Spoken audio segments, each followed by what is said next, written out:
June 24th, 1340. Dawn. The Zwin estuary off the coast of Flanders. The French fleet lay anchored in 3 dense lines across the mouth of Sluys harbour, a forest of masts and banners stretching from shore to shore. Nearly 200 ships, cogs, barges, galleys, chained together side by side, their decks bristling with soldiers, their hulls packed with crossbowmen and men-at-arms. From the rigging flew the golden lilies of France, the red and gold of Castile, the crossed quays of Genoa. They blocked the narrow channel like a fortress wall built on water. They had been waiting for weeks, waiting for the English king. And now, as the sun climbed over the eastern horizon, the sails appeared, white canvas, hundreds of them, coming from the north, driving hard with the wind and the tide behind them. The English fleet, outnumbered, outgunned, but coming straight at the French line with a terrible, deliberate certainty. At the bow of the lead ship stood a man in a crimson surcoat, a golden crown painted on his shield. Edward III, King of England, and, by his own declaration, rightful King of France. He had crossed the channel with an army crammed into every hold, with longbowmen lining every rail, with the future of his dynasty and his kingdom staked on what would happen in the next few hours. The French commanders shouted orders, trumpets blared across the water. Soldiers gripped their weapons and stared at the oncoming tide of English ships. This was not going to be a chase across open water. This was going to be a slaughter, one way or the other. What happened in the narrow waters of Sluys that day would decide whether England could challenge France for supremacy, or whether Edward's ambitions would die screaming in the cold embrace of the sea. This is the story of the battle that turned the English Channel red. By 1340, England and France had been circling each other like wolves for decades. Old alliances had shattered, old dynasties had died out, and into the vacuum had stepped a young English king with a claim that set the continent on fire. Edward III was not yet 30 years old, but he had already proven himself ruthless, ambitious, and hungry for glory. He was the grandson of Philip IV of France through his mother, Isabella, the so-called she-wolf of France. When the last Capetian king, Charles IV, died in 1328 without a male heir, Edward believed the crown should pass through his mother to him. The French aristocracy disagreed, violently. They invoked an ancient principle, later called the Salic law, declaring that the crown could not pass through the female line. Instead, they crowned Philip VI, a cousin of the dead king, a man from the cadet Valois branch of the royal family, a man Edward saw as a usurper. For years, Edward seethed. He paid reluctant homage to Philip for his French territories, Gascony, Aquitaine. But the humiliation burned. Philip, for his part, treated Edward like a rebellious vassal. He confiscated English lands in France. He supported Scotland's endless raids into northern England. He built a fleet and threatened to invade the English coast. By 1337, Edward had had enough. He renounced his homage to Philip. He declared himself the rightful king of France. He formed alliances with the Low Countries, Flanders, Brabant, Hainault, wealthy trading regions who resented French interference in their wool trade with England. And he prepared for war. This was the beginning of what would later be called the 100 Years' War. But in 1340, no one knew it would last a century. They only knew that 2 kings now claimed the same throne, and one of them would have to break. The English Channel was the key to everything. For England, it was a moat, 20 miles of cold, treacherous water that had kept invaders at bay for centuries. But it was also a highway. English wool flowed across it to Flemish looms. English soldiers crossed it to fight in Gascony. English kings needed control of the channel to move armies, to protect trade, to project power. For France, the Channel was a barrier to English ambitions and a potential invasion route into the heart of the island kingdom. Philip VI understood this perfectly. If he could destroy the English fleet, he could cut Edward off from his continental allies. He could raid the English coast with impunity. He could even threaten invasion. So Philip gathered ships, hundreds of them. He commandeered French merchant vessels and converted them into warships. He hired Genoese galleys, sleek, fast, crewed by professional sailors and crossbowmen. He brought in ships from Castile, allies bound by treaty and shared hatred of England. By the spring of 1340, the French fleet was the largest armada assembled in northern Europe in living memory, and Philip placed it under the command of two men. Hugues Quire was a Norman knight, experienced and capable, a man who had fought at sea and on land. He was Philip's admiral of France, responsible for the king's entire naval strategy. He was methodical, cautious, and deeply aware of the risks they were taking. Nicolas Béhuchet was a bureaucrat. He was Philip's chief tax collector, a man who knew how to squeeze gold from reluctant nobles and how to manage the logistics of a kingdom. He had never commanded a fleet. He had never fought a naval battle. But Philip trusted him with money, and money was what had built this fleet. So Philip gave him joint command. It was a recipe for disaster. Quire wanted to sail out and meet the English in open water, where the French galleys could maneuver, where they could use speed and tactics to divide and destroy the English fleet. Béhuchet, terrified of losing the king's expensive armada, insisted they anchor in Sluys harbour and wait for the English to come to them. They would lash the ships together into a floating fortress. They would pack the decks with soldiers and crossbowmen. They would turn a naval battle into a land battle fought on wooden platforms. Philip, safely in Paris, sided with Béhuchet. So the French fleet anchored in the Zwin estuary, in the narrow channel leading to the port of Sluys. They chained the ships side by side, in three massive lines, bows facing the sea. The largest ships, carracks and cogs, formed the first line, their high castles towering over the water. Smaller vessels formed the second and third lines. Genoese galleys patrolled the flanks. It looked impregnable. But Quire knew the truth. Chained together like this, they could not maneuver, they could not retreat. If the English broke the first line, the entire fleet would be trapped. He said nothing. Philip had made his choice. Edward III was in Flanders when word reached him of the French fleet's position. He had been campaigning on land, besieging French-held towns, forging alliances with Flemish cities. But his treasury was nearly empty. His Flemish allies were growing impatient. His army was restless. He needed a victory, something dramatic, something that would shift the balance of the war and prove to his allies that England was worth backing. The French fleet at Sluys was his chance. Edward gathered every ship he could find. English cogs from the Cinque Ports, Dover, Sandwich, Hastings, Romney, Hythe. Merchant vessels pressed into service, their holds packed with soldiers and archers. He stripped coastal defences. He hired Flemish ships to bolster his numbers. By mid-June, he had assembled a fleet of perhaps 150 ships. It was smaller than the French fleet. But Edward had something Philip did not. Longbowmen, thousands of them. Englishmen and Welshmen, each carrying a 6-foot yew bow capable of punching arrows through mail at 200 yards. Men trained from childhood to draw, aim, and loose 12 arrows a minute.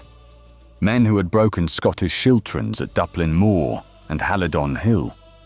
Men who would now face crossbowmen and men-at-arms on the water. Edward knew he was gambling. A naval battle was chaos, weather, currents, the unpredictability of combat at sea. One wrong decision and his entire fleet could be destroyed. His army drowned. His kingdom left defenseless. But Edward was young. He was bold, and he believed that God and fortune favoured the brave. On June 23rd, the English fleet set sail from the Flemish coast, heading south towards Sluys. Edward stood on the deck of his flagship, the Thomas, watching the horizon.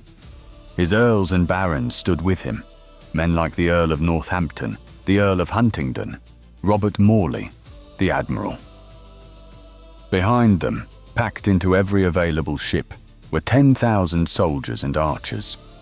They sailed through the night, the wind steady, the sea calm, and at dawn on June 24th, they rounded the headland and saw the French fleet waiting in the narrows.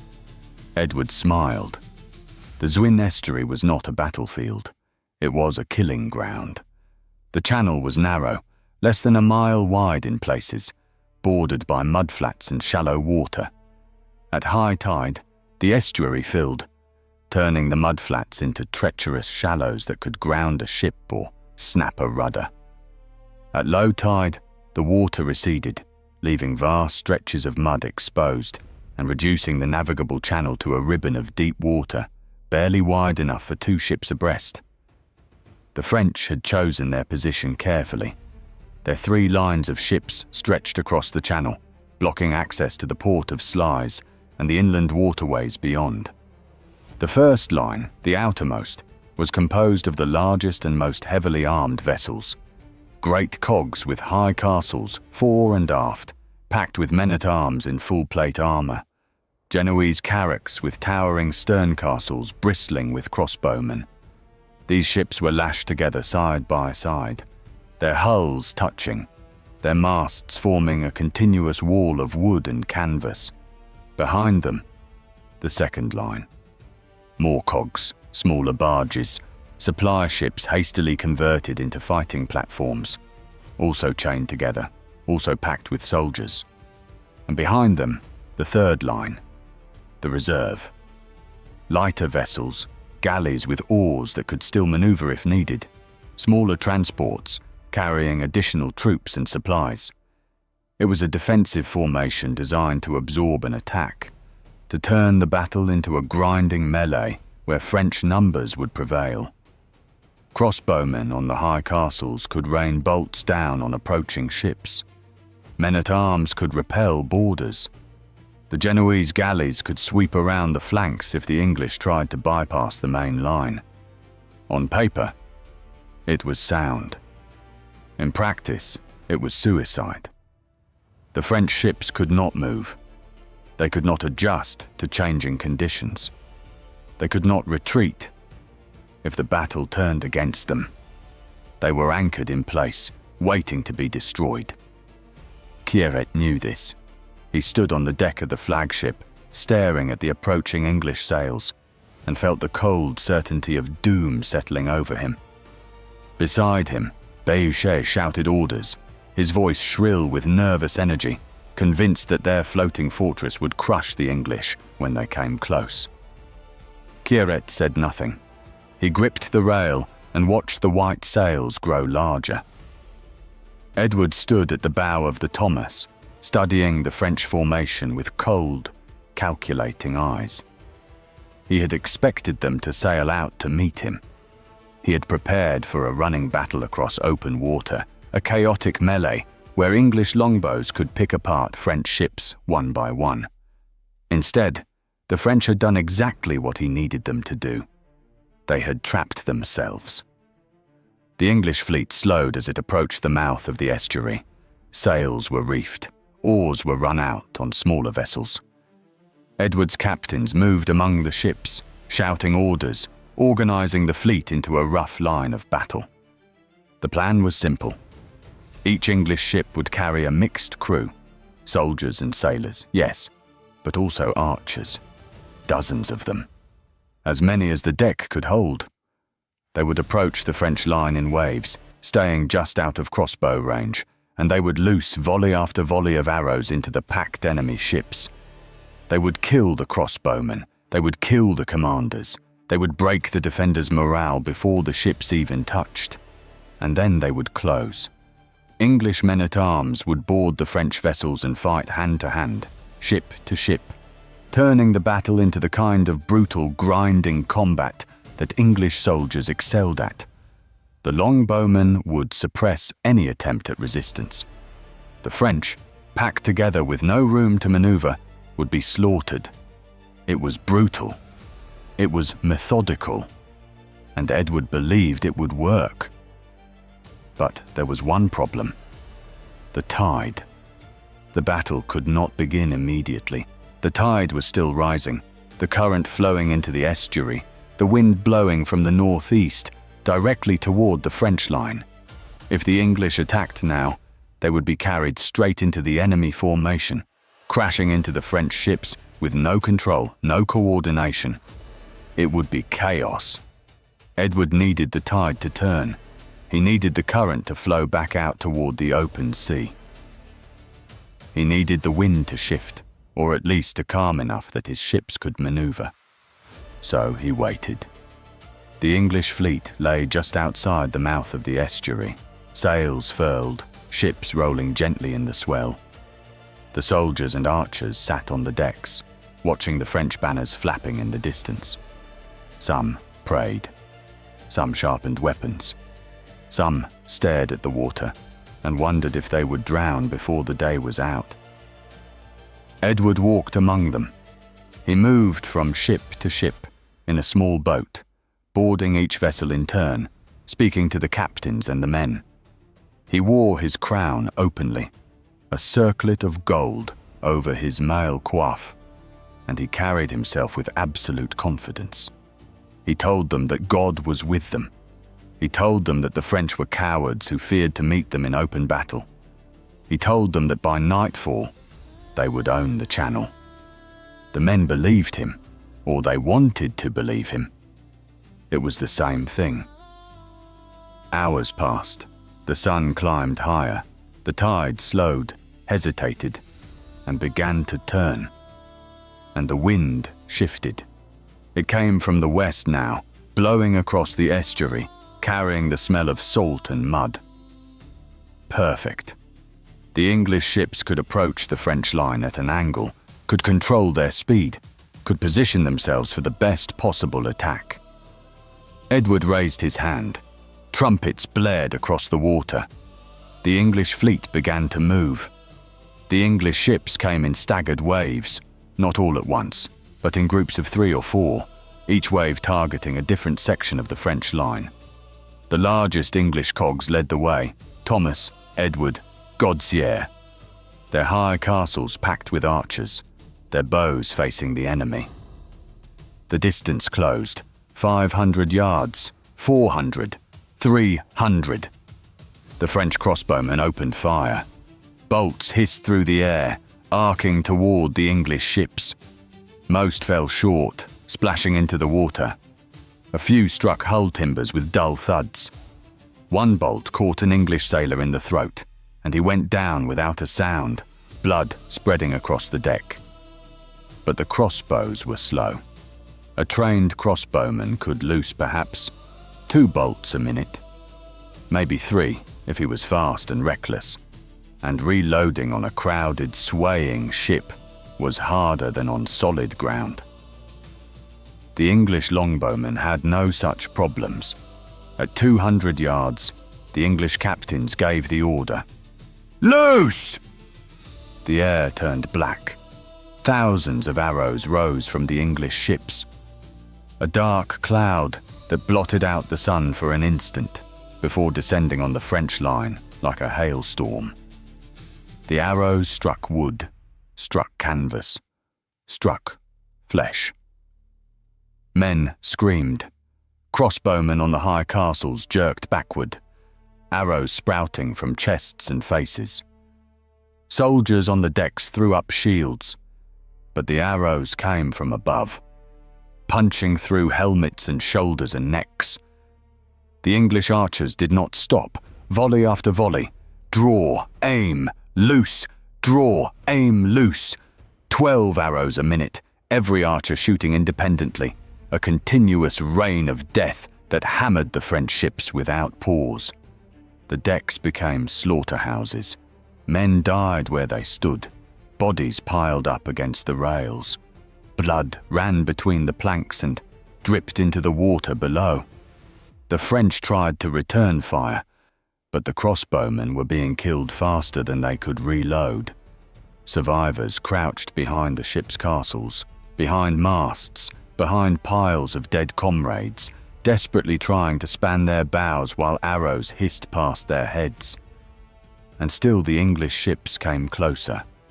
100 yards, 50 yards, close enough now to see faces, close enough to hear the screams. And then the English ships struck. The first English cog slammed into the French line with a splintering crash. The impact sent men sprawling on both ships. Grappling hooks flew through the air, iron claws biting into wood and rigging. English sailors hauled on the ropes, pulling the ships together until the hulls ground against each other, locked in a deadly embrace. The English men-at-arms swarmed over the rails. They came in a wave of steel and fury, knights in full-plate armor, squires with swords and axe, men-at-arms with pole-arms and shields. They crashed into the demoralized French defenders like a hammer into broken glass. The French tried to form a line, tried to hold the deck, but they were packed too tightly, unable to maneuver, unable to retreat. The fighting was vicious. Men grappled hand to hand, swords flashing, axes rising and falling, daggers seeking the gaps in armor. Men fell overboard, drowning in their heavy mail. Men were crushed between the grinding hulls of the ships. Men screamed for mercy and received none. The English archers kept shooting. They targeted any French soldier who tried to climb up from below decks, any crossbowman who tried to take aim, any commander who tried to rally his men. The arrows were indiscriminate, lethal, relentless. The French could not breathe without arrows finding them, and more English ships were closing. Each one targeted a different French vessel, crashing into the chained line, grappling, boarding. The battle spread like wildfire along the first line of French ships. Each captured vessel became a platform for English archers to shoot into the next ship, and the next, and the next. The French line began to crumble. Hugues Quieret fought like a man possessed. He stood on the deck of his flagship, surrounded by his household knights, hacking at English boarders with a bloody sword. He had known this would happen. He had known the battle was lost from the moment the English archers opened fire. But he would not run. He would not surrender. He was the Admiral of France, and he would die like a warrior. An English knight came at him with a pole-axe. Quieret parried, riposted, drove his sword into the man's armpit where the armor gaped. The knight went down screaming. Another English soldier took his place, and another. They swarmed over the deck like ants, unstoppable, implacable. Quieret's knights fell one by one. An axe to the head, a sword through the belly, a spear through the throat. The deck was slick with blood, bodies everywhere, the living and the dead tangled together. Quieret backed toward the stern castle, still fighting. His arms ached. His breath came in ragged gasps. Blood ran down his face from a cut above his eye. He could hear Béhuchet somewhere behind him, screaming orders that no one followed. An English arrow took Quieret in the shoulder, punching through his mail. He staggered. Another arrow hit him in the thigh. He went to one knee. The English swarmed over him. He got his sword up, blocked one blow, but there were too many of them. An axe came down on his helmet with a sound like a bell tolling. His vision went dark at the edges. He felt himself falling, felt hands grabbing him, felt the world spinning. he died before he hit the deck. Béhuchet lasted only moments longer. He had never been a warrior. He had been a bureaucrat, a tax collector, a man who understood ledgers and coin, not blood and steel. When the English boarded his ship, he tried to run. He scrambled toward the stern, shouting for his guards, but his guards were already dead. An English soldier caught him by the arm, dragged him down. Béhuchet screamed, begged, offered ransom, offered anything. The English soldier cut his throat. The two admirals of France died within minutes of each other, their bodies trampled underfoot as the battle raged on. With the first line of French ships captured or sinking, the English turned their attention to the second line. These ships were smaller, less heavily armed, crewed by men who had watched the first line disintegrate and now waited in terror for their turn. Some tried to cut the chains holding them in place, but the chains were thick, the locks strong, and there was no time. The English ships were already among them. The slaughter began again. English archers poured volleys into the packed decks. English men-at-arms boarded, cutting down anyone who resisted. Some French crews surrendered immediately, throwing down their weapons and begging for mercy. Others fought desperately, hopelessly, knowing they were going to die, but refusing to give up without a struggle. The battle became a massacre. Ship after ship fell to the English. The water between the vessels turned red, choked with bodies and debris. Broken oars floated among the dead. Severed ropes trailed in the current. The air stank of blood and smoke and fear. Edward's flagship, the Thomas, had fought its way deep into the French formation. English banners flew from captured ships all around. Soldiers waved and cheered as Edward passed, his golden crown still gleaming in the afternoon sun. He stood at the bow, watching his men destroy the French fleet piece by piece, and felt the savage joy of victory flooding through him. He had gambled everything on this battle, and he was winning. But the battle was not over yet. On the flanks of the French formation, the Genoese galleys still maneuvered. These were not merchant cogs converted into warships. These were purpose-built fighting vessels, sleek and fast, crewed by professional sailors and elite crossbowmen. Their commander, a man named Barbavera, had watched the destruction of the French line with cold calculation. He knew the battle was lost. He knew the French fleet was finished, but he also knew his galleys could still escape, and he intended to. The Genoese galleys disengaged from the battle, their oars flashing in unison, pulling them away from the English ships and out toward open water. English cogs tried to pursue, but the galleys were faster, more maneuverable. They slipped away into the gathering dusk, leaving the French to die alone. Barbavera did not look back. Some of the Castilian ships tried to follow the Genoese, cutting their anchor cables and running for the sea. A few made it, most did not. English ships intercepted them, boarded them, butchered their crews. By late afternoon, barely a dozen French or Allied ships had escaped. The rest were captured or sinking. The third line of French ships, the reserve, never even fought. They sat at anchor behind the second line, watching the massacre unfold, waiting for orders that never came. Their commanders were dead. Their admirals were dead. The entire fleet was disintegrating around them. When English ships finally reached the third line, most of the crews simply abandoned their vessels, jumping into the water, swimming for shore, drowning in their armor, or dragging themselves onto the mudflats. The English soldiers boarded the empty ships and found them intact, holds full of supplies, weapons, treasure. They hauled down the French banners and raised English flags. They shouted and sang and celebrated as the sun began to set over the blood-stained water. Edward ordered the captured ship secured.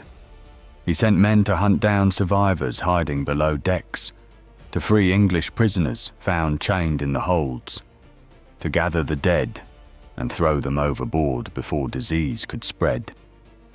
By nightfall, the battle was over. As darkness fell over the Zwin estuary, the full scale of the slaughter became clear. The water was choked with bodies, thousands of them. French soldiers in their sodden mail, Genoese crossbowmen still clutching their weapons, ship's crews, pressed men, camp followers. They floated face down in the current, drifted against the hulls of captured ships, washed up on the mudflats where gulls and crows gathered to feast. The English soldiers moved among the wreckage, searching for plunder, stripping the dead, finishing off the wounded who had crawled into corners to die slowly. There was no mercy here. This had been a battle for survival, for dominance, for the future of kingdoms. The losers paid the price. Estimates of the dead varied wildly. No one could count accurately in the chaos.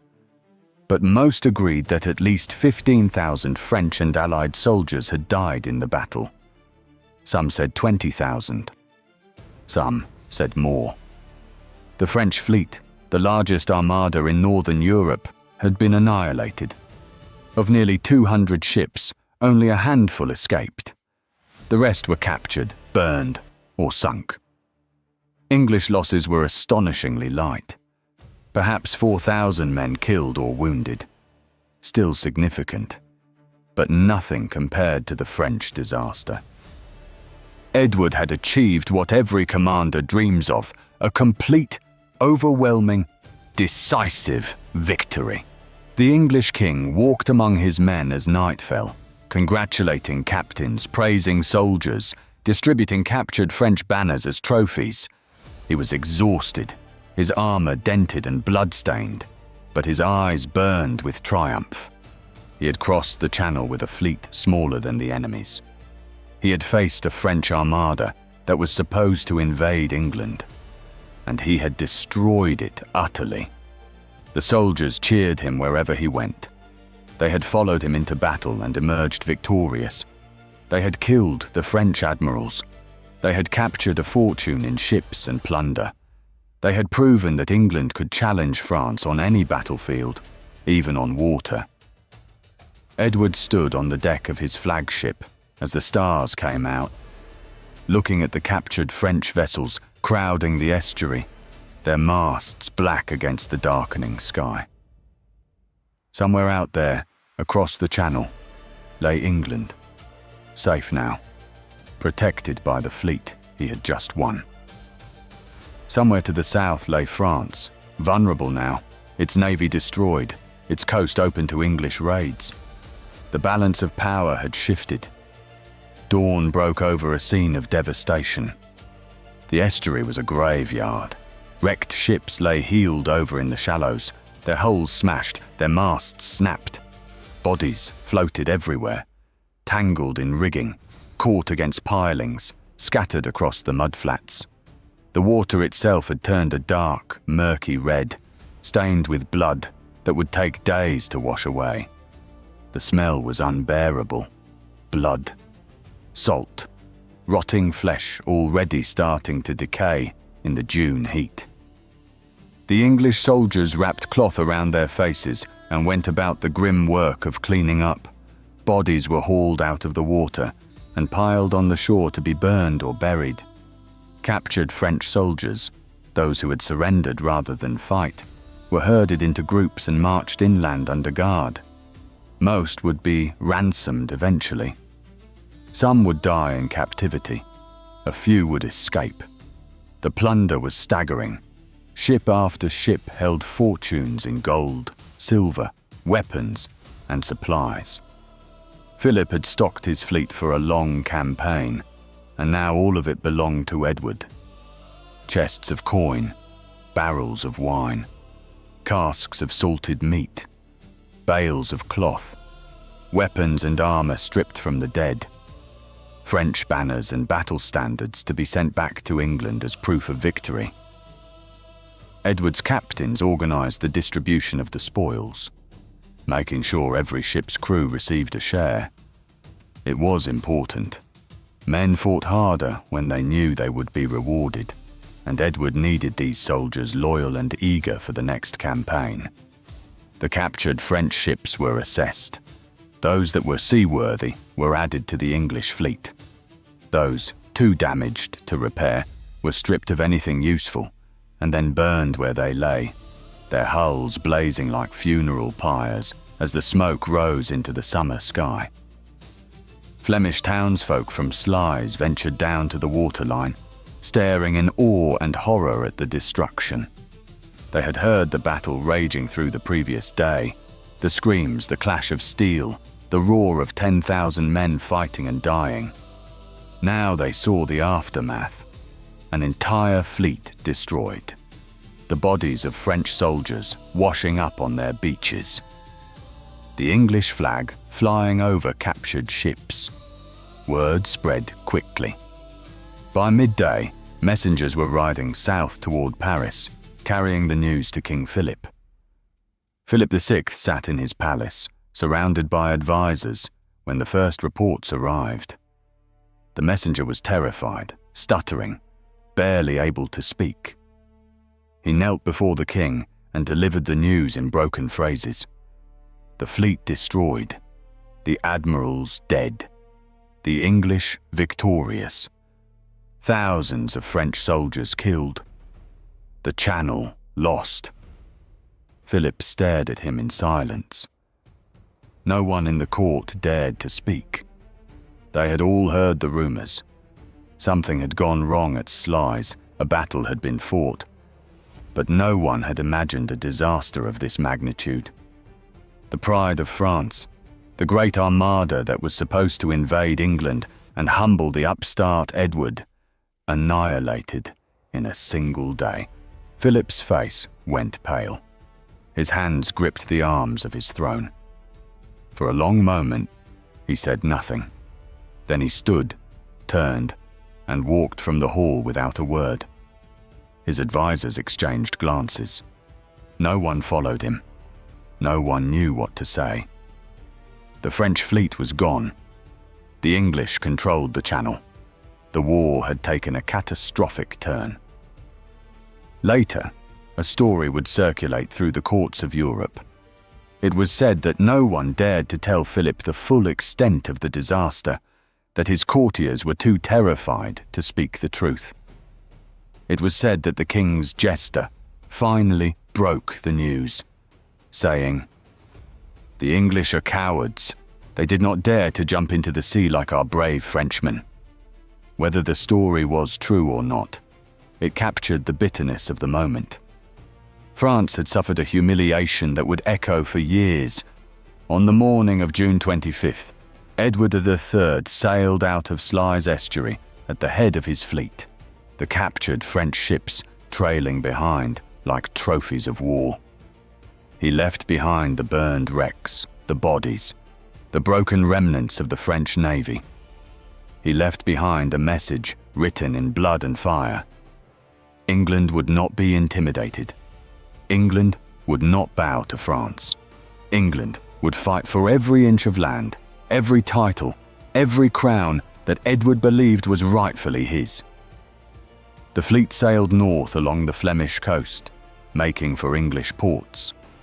The soldiers crowded the rails, staring back at the smoke still rising from Sluys, at the banners of England flying over the water.